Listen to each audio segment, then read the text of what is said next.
Como a valorização do propósito e da gestão de pessoas estão transformando o futuro do trabalho na Danone? Para falar sobre isso, hoje a gente tem um convidado muito especial, o vice-presidente de RH para o Brasil e para a América Latina da Danone, André Rapoport. André, seja muito bem-vindo ao Radiocast Você é RH. Obrigado, é um prazer estar aqui. Aliás, eu adoro esse meio. Eu estava comentando antes que eu sou um ouvinte assíduo de podcast, assisto videocasts e tal, então é muito legal estar aqui. Eu que agradeço aí o convite. Peraí, agora você vai ser um personagem de um, né? Você participa de vez em quando de alguns? Já participei de dois, eu acho, e a gente fica com o maior medo de ser chato, né? Porque de falar devagar, de falar coisa que as pessoas não se interessem muito e tal, mas eu vou fazer o meu melhor aqui, eu prometo que eu vou me esmerar.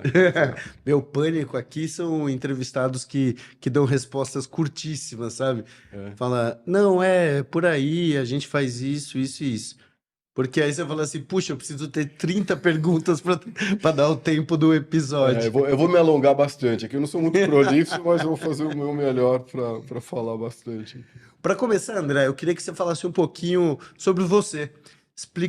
Fala um pouquinho sobre sua carreira, sua trajetória de carreira, até chegar aí na vice-presidência de RH da Danone. Boa, legal. Eu vou começar contando um pouco da minha história de formação acadêmica e tal, porque ela conecta ali na frente com as minhas escolhas de vida profissional. A minha dúvida era se eu estudar história ou psicologia, porque adorava essas duas coisas. Minha mãe psicanalista, aliás, eu venho de uma família de psicanalistas, sempre me interessei pelo tema e sempre curti história da escola, enfim. Mas aí acabei decidindo fazer economia porque tem muito a ver com história, e eu achei que profissionalmente, de alguma maneira, ia me encarreirar de uma forma mais efetiva e tudo mais. E aí comecei trabalhando em consultoria, em finanças e na área tributária, que foi bacana. Eu aprendi que eu curti muito trabalhar em empresa, mas também descobri que eu não curtia trabalhar na área financeira. Eu sempre fui bem com números e tal, mas não como fim em si mesmo, e talvez como um meio para outros tipos de análise e tal. E aí já estava formado, comecei trabalhando já durante a faculdade, fiz faculdade à noite, aquela trajetória que é bastante comum até. E depois já formado, fui fazer um mestrado, entrei em finanças, tinha bolsa da CAPES para me dedicar integralmente, mas aí descobri muito novo que não era aquilo, e aí me apaixonei por RH. E aí acabei voltando para o mundo da psicologia de alguma forma, e aí então migrei para RH academicamente, daí tive em algumas empresas e fiz a carreira nessa área. Então eu tive na Credicar, que era uma empresa gerenciada pelo Citibank. Depois eu tive na Oracle, onde eu virei diretor de RH pela primeira vez, já faz mais de 20 anos. Depois eu tive na Sanofi, uma empresa farmacêutica. Tive uma passagem rápida por uma consultoria, Wright, e há 10 anos eu estou na Danone. Então, cuidando do RH para a América Latina e para o Brasil também. Já quando você entrou na Danone, já era para América Latina, assim? Não, na verdade, a Danone, quando eu entrei, eram 4 Danones. Eram 4 empresas que funcionavam quase que empresas independentes, cada uma tinha um presidente, tinha um comitê de direção, e aí foram uma sucessão de mudanças organizacionais, e eu fui aumentando o meu escopo. Eu cuidava de uma das divisões, que é a divisão de iogurtes, que era a maior divisão, e aí tinha o Shared Service Center, que eu também passei a cuidar, e aí juntou tudo, foi um movimento global de junção das divisões, e aí também acabei assumindo há 3 anos e meio a América Latina também. Então foi indo no correr do tempo essa jornada aí. Tá legal. A Danone é conhecida por valorizar muito o propósito dela entre os colaboradores. Eu queria que você falasse sobre isso e se você vê isso também como um fator de inovação para a empresa. Boa, Ale, boa pergunta. Aliás, primeiro eu vou te chamar de Ale. A gente tem uma pessoa que a gente conhece em comum e sempre fala de você como, não, o Ale, então já estou na intimidade aqui de não falar Alexandre e falar Ale. Então, propósito, né? Acho que esse é um tema bem interessante e bem relevante dentro da Danone. Essa história começa há uns 50 anos dentro dessa companhia, em que a empresa começou o que a gente chama de projeto duplo. O que é o projeto duplo? Sempre foi uma forma de ter um olhar para algo que é fazer o bem para a sociedade e, obviamente, atender às expectativas dos acionistas e fazer os resultados financeiros que todas as empresas de capital aberto em particular, precisam atingir. Mas a gente nunca abriu mão e sempre foi com a palavrinha E. Então, não é ou os nossos compromissos de sustentabilidade ou resultado financeiro. Sempre são as duas coisas juntas. Começou com essa história com a relação com os sindicatos. Numa época lá na França, isso, headquarters, em que tinha uma cisão na relação capital-trabalho e a Danone foi a primeira grande empresa ali a dizer a gente só vai ter sucesso se tiver boas condições sendo oferecidas para os trabalhadores e a gente vai gerar resultado dessa forma e alguma coisa alimenta a outra. Então, essa história veio então se transformando à medida que a sociedade também foi se transformando. Então, o primeiro movimento depois disso talvez tenha sido a empresa fazer uma escolha de ter um portfólio de produtos saudáveis só. E aí começa a missão que é levar a saúde através da alimentação para o maior número de pessoas. Esse é o grande propósito da companhia. Então, nessa jornada toda, a empresa foi abrindo mão de produtos importantes que geravam grana para a Uhum. companhia. Tinha bolacha ou biscoito, se tiver. Biscoito recheado, assim? Tinha biscoito recheado, tinha biscoito não recheado.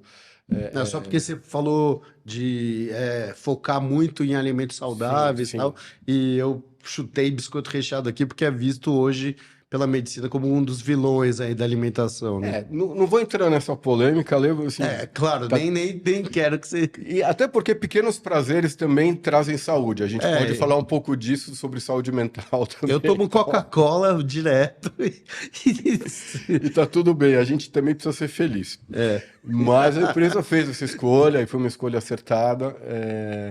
Então abriu mão de uma série de categorias que a gente estava. E não vou falar mais nenhuma para não criar aqui uma celeuma e vou ser o vilão da categoria tal. Mas enfim, foi uma escolha da companhia e isso gera um propósito muito importante, né? E aí vem várias escolhas de investimento muito forte em ser uma empresa de missão, que é uma categoria de companhias que tem uma série de compromissos com a sociedade, que vem lá da França e permeia toda a operação global. É a maior empresa com certificação B do mundo, por causa dos compromissos com sustentabilidade, não só ambiental, mas social, econômica, de governança e tudo mais. Desculpa te interromper, Lógico. André, mas eu te peço para explicar para o nosso espectador o que quer dizer isso, essa classificação B. Boa, então é uma entidade que faz um processo de auditoria muito sério. E através desse processo de auditoria, em que a gente olha aspectos ambientais, sociais, e aí a área de RH tem uma relação muito íntima com esse processo todo, aspectos de governança, para aí ter uma pontuação, e aí a cada 2 anos, se não me engano, a gente precisa renovar essa certificação através dessa avaliação que é desse órgão que é isento e tal, e é global, então é bem relevante para a gente. Então, a nossa meta é que todas as subsidiárias da Danone sejam certificadas, uma certificação local para cada um dos países, e a gente já tem a maior parte das nossas operações do mundo certificadas, né? Então, isso é bem legal, bem relevante. E tudo isso, desculpa você ia perguntar, mas assim, traz um nível de propósito muito grande. Quer dizer, todo mundo, obviamente, tem a sua função, tem as suas atividades, tem o seu trabalho para performar, mas de alguma maneira as pessoas entendem todas elas de que elas fazem parte de algo maior, de um compromisso maior que a gente tem com a sociedade, além do compromisso óbvio que todas as companhias têm com os acionistas em entregar resultados. Legal. Então, Explica o conceito Danone is what I do. boa. Isso vem de uns 3 anos, quando a gente começou a rever as competências da companhia, da mesma forma com boa parte das empresas tem, competências, conjunto de comportamentos, atitudes, que a gente usa para todos os processos chaves da companhia. Então, quando a gente vai contratar alguém, quando a gente vai fazer uma avaliação de desempenho, quando a gente vai fazer a construção de um plano de desenvolvimento, a gente faz em função dessas competências. São 5 competências. E por que a gente chama dessas competências Danones ou Araidu? Porque essas competências elas só fazem sentido à medida em que elas permeiem a maneira como as pessoas se comportam, na maneira como as pessoas fazem as coisas no dia a dia. Por isso, Danone ou Araidu, Danone é o que eu faço. Uhum. E a Danone também tem uma mensagem subliminar de que a Danone é o que as pessoas que trabalham na companhia fazem com que ela assim seja, né? Então, acho que é um pouco essa mensagem, esse jogo com Certo. as palavras. A Danone é reconhecida como uma das empresas mais inclusivas do mundo. Que, que práticas que se destacam assim para a empresa ter obtido esse reconhecimento? Boa. Então, eu acho que tem uma série de vertentes esse tema Não precisa falar todas, mas Tá bom, pega as mais importantes aí, tá para a bom, tá gente bom. não fazer um programa só de inclusão. Não, legal. Eu acho que primeiro assim, tem uma coisa que está na cultura da companhia, que é uma cultura que organicamente aí vem desde sempre. Eu acho que se em algum momento foi algo intencional, não sei, mas é uma constatação em que as pessoas se sentem muito à vontade. Então, a maneira como as pessoas se vestem, como elas se comunicam, é uma empresa que tem processos para tudo, mas ao mesmo tempo é uma empresa extremamente relacional. Então, você estabelecer relação entre as pessoas é muito importante. E é uma empresa em que sempre estimulou muito a inovação. E estimular a inovação significa você considerar a possibilidade de que errar faz parte do jogo.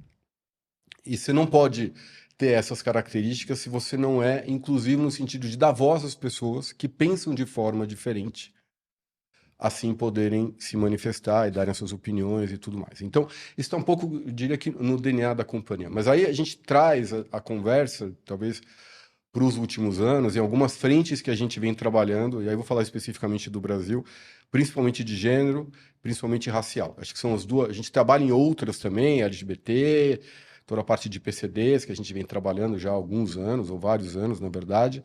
Outras que a gente está começando a trabalhar, mas gênero e raça, no Brasil especificamente, são temas que a gente vem trabalhando e avançando bastante, né?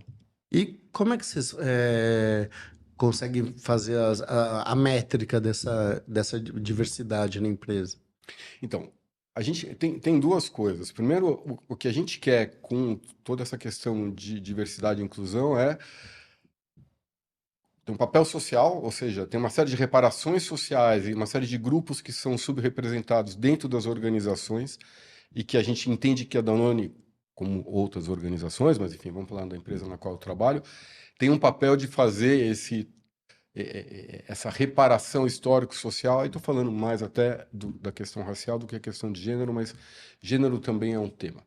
E tem uma outra vertente dessa história que é a gente acredita realmente que diversidade traz inteligência porque você traz perspectivas, formas de pensar, de entender o mundo, de pensar o mundo de forma distinta e isso conversa na maneira como a gente cria a nossa comunicação com o mercado, quando a gente repensa o nosso portfólio de produtos, porque o nosso mercado é todo mundo, né? Então a gente não pode criar algo dentro da companhia que não reflita o consumidor, que em última instância a gente conversa, né? Então a gente tem uma série de métricas, então qual é o percentual de pessoas negras na companhia, qual é o percentual de pessoas negras em posições de liderança, de mulheres na companhia, de mulheres em posições de liderança. A gente vê toda a parte de equidade de pagamento de salário, de remuneração para gênero também, para que a gente evite qualquer tipo de viés nesse sentido. Então, a gente vem acompanhando e vem evoluindo bem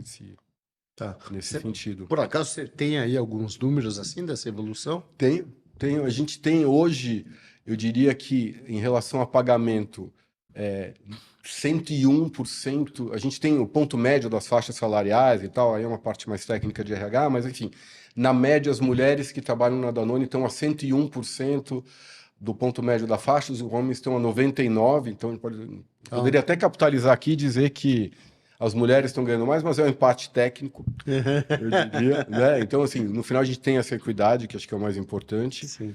A gente tem 52% de mulheres na companhia. Que legal. A gente tem 49% de mulheres na companhia, mas quando a gente olha para posições de liderança, a gente tem 52% de mulheres em posições de liderança. Então é um número maior. Por quê? Porque a gente ainda tem um desafio importante nas fábricas. A gente ainda tem menos oferta de mão de obra de mulheres para trabalhar nas fábricas do que a gente gostaria. Então tem um trabalho que a gente faz, principalmente na cidade de Poços de Caldas, onde estão as nossas duas fábricas, para a gente aumenta um pouco a captação de mulheres para trabalhar com a gente. Tem muito trabalho braçal, assim, alguma coisa assim? Não, o trabalho não é. Aliás, ele foi mudando muito, né? Nos últimos 20 anos, os trabalhos nas fábricas são cada vez menos braçais, verdade. mas ainda é uma carreira que, de alguma maneira, socialmente é vista como uma carreira mais Mas já- masculina do que feminina. Então tem um pouco esse paradigma para a gente mudar nas escolas de formação, nas escolas técnicas e tudo mais, para a gente atrair mais mulheres. esse cuidado de para atrair mais mulheres passa também pelo empenho que a Danone tem com saúde mental, saúde física, a saúde integral em si. Eu queria saber que resultados vocês veem nesses programas. Acho que sim. Eu acho que, na verdade, assim, a gente tem no cuidado com a saúde mental, física das pessoas como um dos pilares, até porque é Nutricional também, né? nutricional e a gente posiciona os produtos da companhia como um meio para as pessoas obterem saúde, né? Essa é a missão da empresa, tá por aí. Então, nada mais coerente do que a gente fazer isso dentro Voltamos à de questão do casa também, do propósito, né? propósito também. Então, eu acho que, na verdade, isso, de alguma maneira, atrai bons profissionais, homens, mulheres, ou, enfim, acho que indistintamente.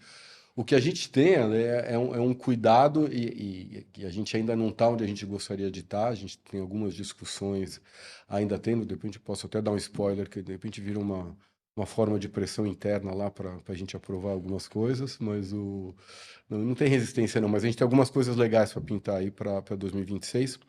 Mas a gente tem a política parental, então tem todo um cuidado com as mulheres gestantes, todo o acompanhamento, tem todo um trabalho com os gestores das gestantes que saem de licença, na volta da pessoa, como é que a pessoa é recebida de maneira a poder equilibrar na melhor forma possível o novo papel de mãe com o papel profissional. Então, tem alguma, assim, de maneira mais objetiva. Então, por exemplo, no primeiro ano de vida do bebê, as mães podem, se tiver alguma viagem profissional, levar os seus filhos junto com o acompanhante, isso é pago pela companhia. Ah, Porque o que a gente quer é que as mães entendam que trabalhar e ter filhos são coisas que podem andar perfeitamente juntas. Só que daí tem um outro lado, e acho que isso é um desafio super grande, que é essa dificuldade que as mulheres têm em algum momento na carreira. Isso não é na Danone especificamente, tem estudos e tem estatísticas disso.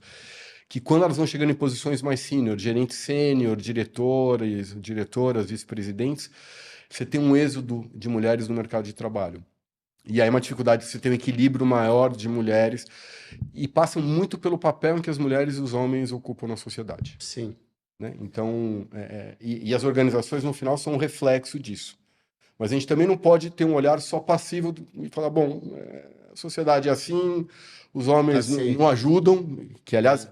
a palavra ajuda também já mostra uma É. coisa completamente equivocada, né? Não, o cara é legal porque ele ajuda com o filho em casa, com a filha em casa. Eu falei assim, velho, não, porque ajuda. Dividem, né? Divide, deveria ser, divide, mas isso vem da formação, porque o pai, o avô e na casa, enfim. Então, isso não é um processo de 1, 2, 5 anos, mas sim de gerações, mas as organizações têm um papel nisso. Então, a discussão que a gente tem, e algumas empresas já fizeram, que é muito legal, licença paternidade. Uhum. A gente tem 20 dias, que é uma licença estendida, mas o que a gente está estudando e está trabalhando é para ter os 6 meses, ou 4 ou 6 meses de licença Ah, que para os legal. homens também saírem.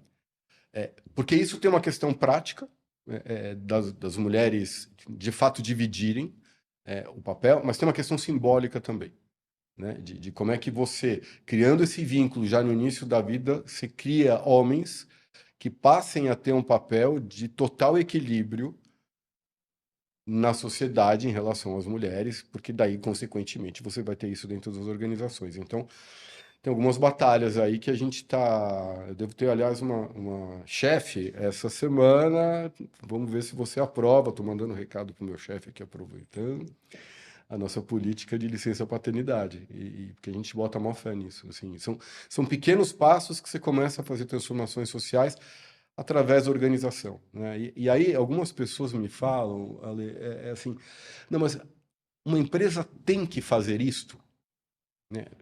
Eu falo assim, então a pergunta talvez não seja essa, até porque a resposta seria não, ela não tem. Em última instância, você pode dizer que uma empresa tem que ou deve cumprir com a lei. Uhum, Isso é inegociável. Mas aí acho que a pergunta é: uma empresa pode fazer isso? uhum. E ela pode. Então, se ela pode, a gente vai tentar fazer. Então, é um pouco esse o jogo, como é que a gente tenta enxergar essas coisas lá na Se empresa. for uma empresa de 4 pessoas e, É muito mais e difícil, uma, e talvez. uma tiver que sair durante 6 meses, fica mais difícil fazer esse equilíbrio, né? Mas uma empresa grande como a Danone, talvez não seja tanto, né? Quer É, dizer, aumenta a sua possibilidade de fazer esse bem que a sociedade toda deveria ter, né? é isso E aí. quando sai o homem, né, quando tem essa licença paternidade, ele permite, inclusive, que a mulher volte mais cedo. Eles podem fazer em alguns casos, né? Não sei se é o caso da Danone, mas algumas empresas fazem isso. Elas fazem, ó, o homem vai ganhar tantos meses, mas isso ele pode dividir com a mulher. Então, assim, a mulher volta antes e ele fica cuidando dos filhos. E assim, aumenta o vínculo do pai com as crianças, que é uma coisa que não é tão, que infelizmente não parece tão natural quanto é das mulheres, né? Por isso mesmo que você mencionou, que quando as mulheres vão chegando a cargos hierárquicos maiores, começa a ter um êxodo ali, porque elas estão tão ocupadas, que vem dificuldade em conciliar filhos e carreira, né?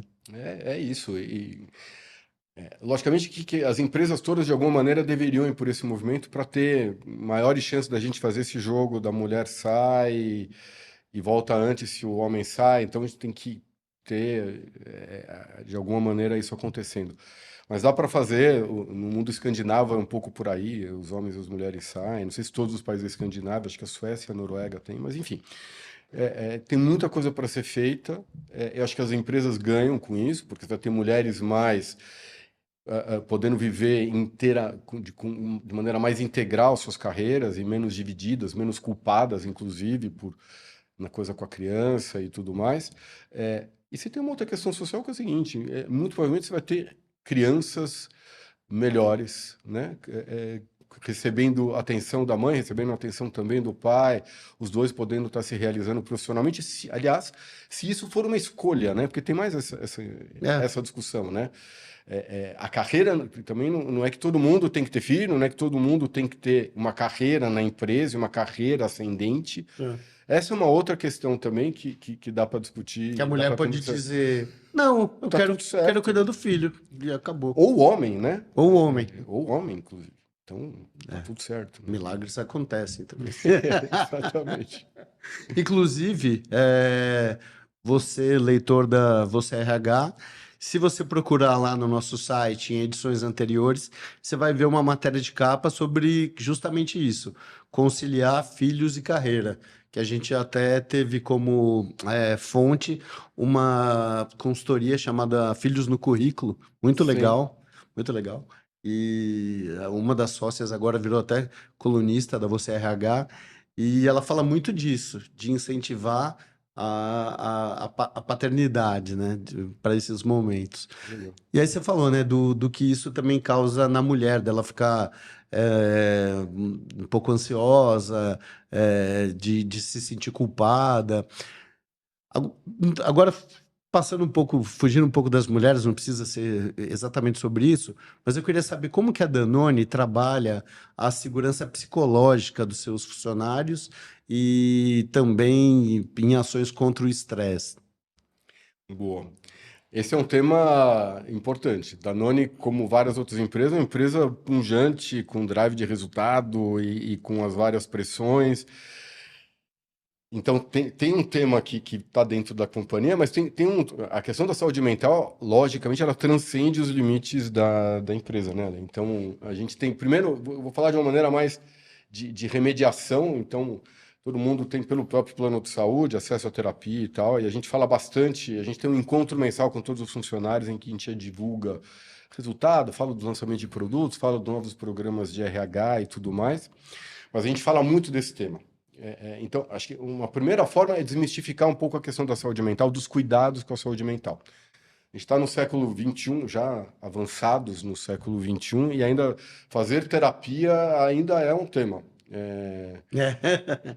né? Assim, não é uma coisa assim. Principalmente para homem, né? Muito homem tem vergonha de dizer que vai fazer droga. Ainda tem esse estigma e tal. Enfim, e é um tema. Eu falei um pouco da minha história lá de trás, sempre teve presente e tal, sempre achei uma coisa muito estranha, mas é o que é. Então, falar disso abertamente é importante. A gente tem um EAP, que é aquele Employee Assistance Program, então todo funcionário tem acesso também à terapia mais rápida, mais emergencial, mas essa é a maneira como a gente remedia. Acho que a maior forma de você lidar com esse tema é você ter processos e um clima organizacional e uma cultura organizacional que sejam o mais saudáveis possíveis, né? Então, assim, as pessoas terem espaço para dar suas opiniões, as pessoas receberem feedbacks constantes, as pessoas terem metas claras do que elas têm que atingir, as pessoas receberem os treinamentos necessários para que elas possam executar. Então, acho que os processos chave e mais básicos de RH, se bem feitos, elas acabam resultando num nível de segurança psicológica importante. Mas, obviamente, que você tem o estilo da empresa. Como eu te disse, uma empresa que busca ser inovadora, ela tem que, de alguma maneira, considerar que o erro é parte do jogo. Então, o erro, à medida em que ele não é punido, que as pessoas podem dar opinião, podem experimentar, podem tentar coisas novas que ainda não foram feitas e tudo mais, e tá tudo bem se não der certo, é uma forma das pessoas se realizarem mais, estarem mais inteiras dentro da empresa e com muito menos insegurança do que vai acontecer. Acho que uma outra coisa que é muito importante é o nível de transparência que a gente tem na relação com o funcionário.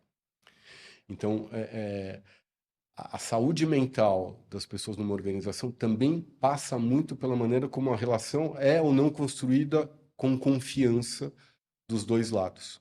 Né? Na medida em que é uma relação de confiança que você é transparente, o nível de insegurança das pessoas, isso vale para qualquer relação. Né? No final, a relação das pessoas com uma empresa não é muito diferente de uma relação que as pessoas têm com outras pessoas, né? Então, é como a gente enxerga a questão da saúde mental, que a gente vem lidando com esse tema. O RH da Danone participa também de ações de voluntariado, né? Queria que você falasse um pouquinho sobre isso. A gente tem vários projetos sociais e os funcionários são estimulados a participarem, né? A gente tem uma série de trabalhos que a gente faz com produtores de leite, por exemplo, e isso é uma coisa muito legal da Danone, porque às vezes as pessoas não se dão conta de é uma empresa de alimentos e boa parte dos nossos produtos são iogurtes ou produtos lácteos. Então, a Danone, o macro ciclo de produção da Danone começa numa fazenda de leite, que não é uma fazenda da companhia, mas é uma fazenda que tem uma relação muito íntima com a empresa e ela termina lá no ponto de venda ou no pós-venda, no centro de atendimento ao cliente. Então, tem todo o ciclo de captura de matéria-prima, produção, distribuição, marketing, venda e tudo mais, mas enfim. Então, a gente tem uma série de trabalhos que a gente faz com os produtores de leite, com as famílias dos produtores de leite. Então, a gente tem desde grandes produtores, grandes fazendas, a produtores, ou unidades familiares. Então, tem todo um trabalho de fomento ao desenvolvimento dessas unidades. A gente tem trabalhos que a gente faz com os nossos distribuidores, que a gente faz com o pessoal que faz o transporte dos nossos produtos. Então, tem uma série de iniciativas que são sociais, são projetos sociais, mas que tem a ver também com a companhia. A gente tem um projeto que é muito legal, que chama Quiteiras. Quiteiras, explicando o termo, vem de kit. Então, são fundamentalmente mulheres que são mantenedoras de famílias em comunidades que compram kits da Danone e revendem nas suas comunidades. Então, são as nossas quiteiras, que fazem vendas de porta em porta. É um trabalho social, que a gente não busca lucro. Então, ele se autofinancia. É um trabalho muito bonito que a gente faz. Ah, que legal. É, desculpa, eu vou voltar na pergunta que eu tinha feito antes dessa, porque agora me ocorreu. Você estava falando de dar a liberdade da pessoa errar, reconhecer, ter transparência em relação a isso. Isso se estende às lideranças também? Você acha que tem um incentivo para que elas reconheçam suas vulnerabilidades, seus erros, diante, seja de um conselho, seja diante de seus pares ou da própria equipe? Sim. Aliás, tem que começar na liderança, né? Primeiro na liderança e na sua relação com as suas equipes, né? Porque, logicamente, essa é uma relação que se não tiver ali, ela não se sustenta e o próprio exemplo dos líderes. Então, indo para a sua pergunta de uma maneira mais direta, é importante. Então, um exemplo concreto. O feedback que as pessoas recebem das suas avaliações de desempenho, a gente estimula para que eles sejam compartilhados. Processo tradicional de avaliação de desempenho. Mas a gente tem uma coisa que na Danone só no Brasil tem, que é uma coisa que a gente criou, a gente já está no 4º ano, está indo para o 4º ano, na verdade, que é uma avaliação 90 graus. Que não é uma avaliação 360, que pega para o pares, chefe, então a gente quer saber fundamentalmente qual é a opinião que as equipes têm sobre os seus respectivos gestores. Ah, Ele é totalmente anônimo, então não existe nenhum processo de identificação, e a gente tem todo um trabalho que a gente faz com a área de RH, com esse gestor, para que ele compartilhe essa avaliação com as suas equipes e ele construa com as suas equipes o seu processo de desenvolvimento. Então, a gente não está falando de inovação ou de erro, mas a gente está falando de vulnerabilidade. Né? E, como você bem colocou na pergunta, é chave para que a gente tenha essa cultura de inovação. Então, isso tem sido muito potente para que as pessoas possam se expor de uma maneira mais livre, menos receosa de ser percebido como frágil, como alguém que tem defeitos e tem coisas a melhorar e tudo mais, mas a gente coloca isso como uma coisa absolutamente normal do processo de crescimento e de desenvolvimento de alguém. Então, sim, eu acho que esse assessment 90 graus tem um papel bem, bem legal, bem importante aí. você falou sobre as impressões dos colaboradores a respeito de seus líderes. E para você, o que é ser um líder da Danone hoje, diante dessa cultura que valoriza o propósito? E quais são as preocupações que vocês têm para preparar os futuros líderes da empresa? Ufa, essa pergunta é. Bela pergunta. Então,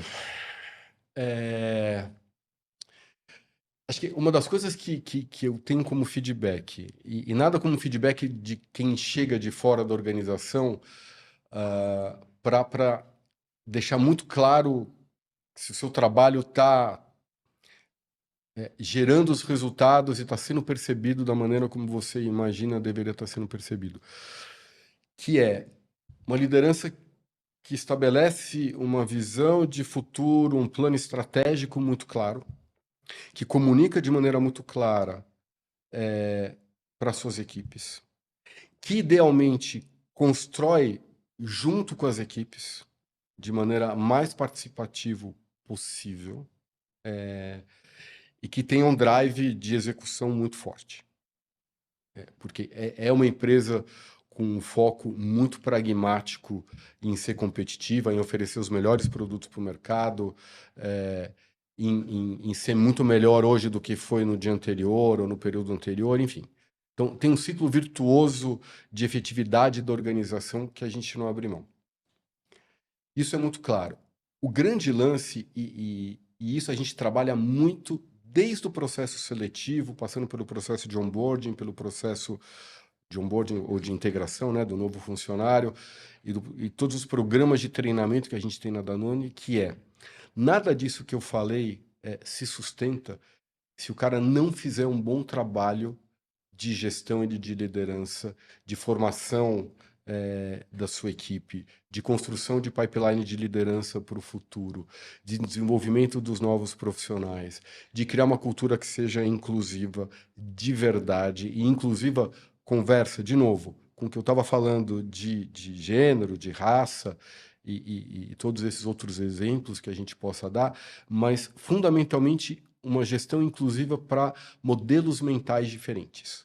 A gente quer líderes que entendam que pessoas que pensem diferente, que tenham perspectivas diferentes, em que pese isso trazer desconforto, porque o diverso, de verdade, ele traz muito desconforto. Lidar com a alteridade é muito difícil quando, de fato, é diferente do gestor. Mas só a diferença vai trazer inteligência. Então, a gente precisa de gestores que articulem todas essas dimensões junto com a dimensão de performance. Então, como eu te falei, quer dizer, a gente é muito cuidadoso com o processo seletivo, a gente é muito chato. São várias entrevistas e a gente explica isso para os candidatos. Eu falo, cara, é importante que você aproveite as entrevistas para ver através das pessoas com quem você conversa o que, que as pessoas entendem do que é a Danone, porque você pode ter Uhum. entendimentos eventualmente distintos. É raro porque a cultura é forte e as pessoas de alguma forma entendem, mas para a candidata, isso é muito importante. Mas quanto mais gente conhece esse candidato, menores são as chances da gente errar no potencial da pessoa se adaptar ao que a gente espera de alguém na companhia. Né? Então, e aí tem todo o processo de integração. A gente tem uma série de programas de treinamento. A gente tem 3 programas importantes, bem estruturados, de treinamento de liderança, para os diversos níveis de complexidade de gestão que o líder tem e tudo mais. Então, a gente vem trabalhando dessa forma. Legal. E como que os profissionais da Danone, das equipes, têm visto a implementação da inteligência artificial na empresa? E se vocês estão com medo, se eles estão felizes, estimulados? E como tem sido para vocês também isso? Se está rolando bem? Porque tem muita empresa, desculpa, que eu conheço que está implantando a inteligência artificial sem saber usar. E às vezes investindo bastante sem exatamente saber para quê. Boa. Então, primeira parte da tua pergunta é como é que as pessoas estão enxergando. Eu acho que é uma mistura de um monte de coisas. Acho que está todo mundo muito curioso, está todo mundo muito animado com o que ela pode trazer, no sentido de facilitar a vida das pessoas e fazer com que tarefas sejam feitas de maneira mais fácil, mais rápida. Mas ao mesmo tempo está todo mundo com medo. E eu acho que é saudável que de alguma maneira as pessoas tenham esse medo. E aí não é uma Sim. coisa específica da Danone, porque a gente de fato está lidando com algo que a gente não tem muita ideia onde é que vai chegar. É, Né? Talvez os grandes estudiosos do tema, o pessoal que está mais diretamente relacionado à tecnologia, consiga falar, consiga ter uma antevisão de para onde vai, mas ainda assim eu não, eu tento me atualizar e ler o que está pintando sobre isso, eu não vi nada muito claro de traçar cenários muito nítidos de em 3 anos vai ser isso, 5 anos, 10 anos, quantos empregos vão deixar de existir, quais empregos ou trabalhos vão deixar de existir, quais novos vão passar a existir, né? Mas então, assim, como é que a gente está lidando? A gente tem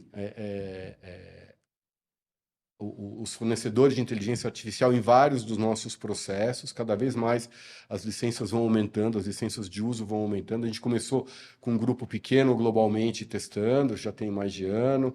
A gente foi aumentando o número de licenças, então a gente já tem boa parte dos funcionários com acesso.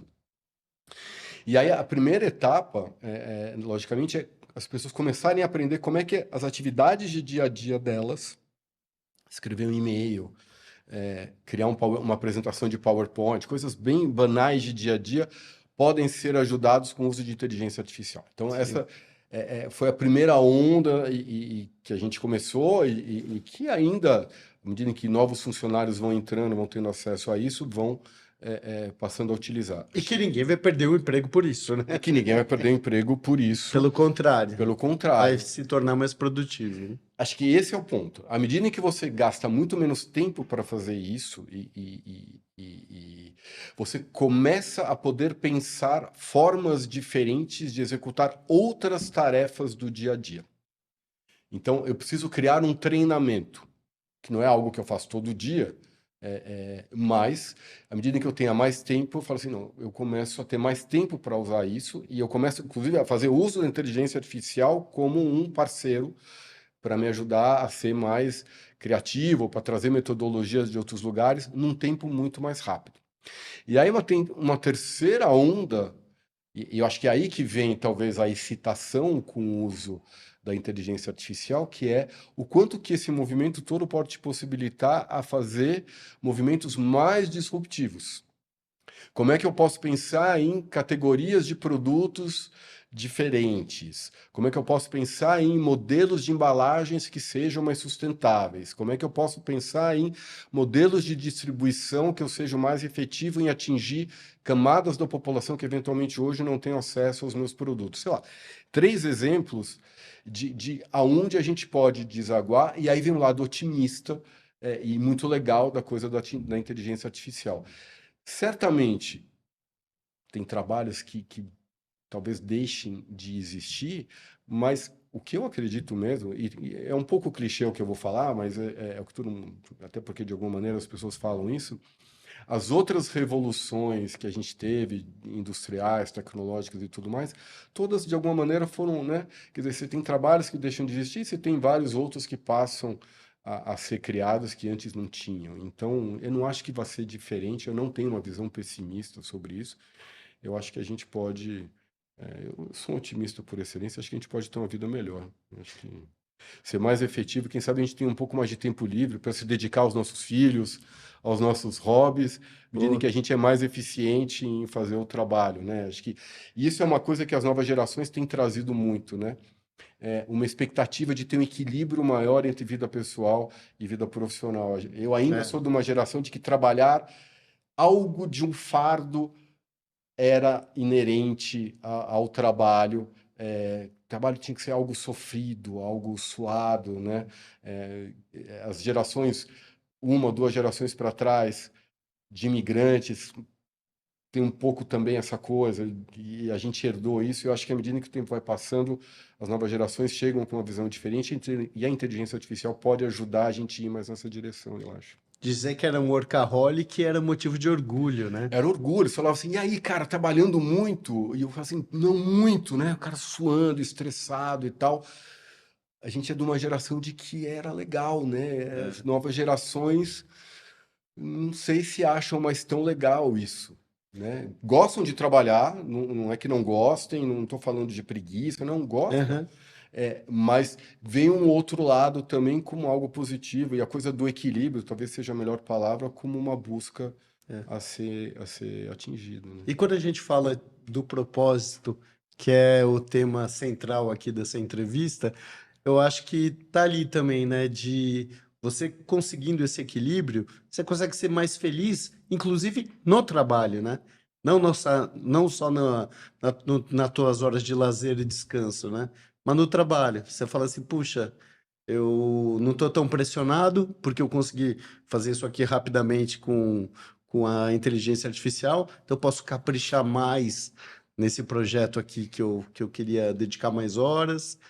E porque a felicidade ela tem que estar em todos os momentos, né, da tua vida. Quer dizer, tem que estar. Isso é, desculpa, é uma coisa idílica, né? Mas quanto mais momentos de alegria, né, é melhor em tudo. Quando você estava me perguntando sobre o início de carreira e tal, eu comecei contando lá que comecei em finanças e migrei para RH. Eu vou te dizer que o que me moveu para RH, e eu fiz esse movimento de carreira ainda fazendo mestrado lá no mundo acadêmico, bem jovem, foi exatamente olhar para uma profissão que me permitisse, de alguma forma, ajudar as pessoas a serem mais felizes. É, é, e, de novo, a gente não vai nunca conseguir estar o tempo todo feliz, mas você criar condições numa organização, num trabalho, que as pessoas consigam realizar suas potencialidades, consigam descobrir o que elas gostam e que elas sabem fazer de melhor, e você ajudar elas a descobrir e se oferecer condições para que elas façam, é uma maneira das pessoas serem mais felizes. Acho que esse é um propósito para mim, como profissional de RH, acho que para muitos dos meus colegas, seja na Danone, seja em outras empresas. Mas eu acho que a inteligência artificial pode ajudar nessa jornada também. Acho que é um pouco por aí. É isso aí.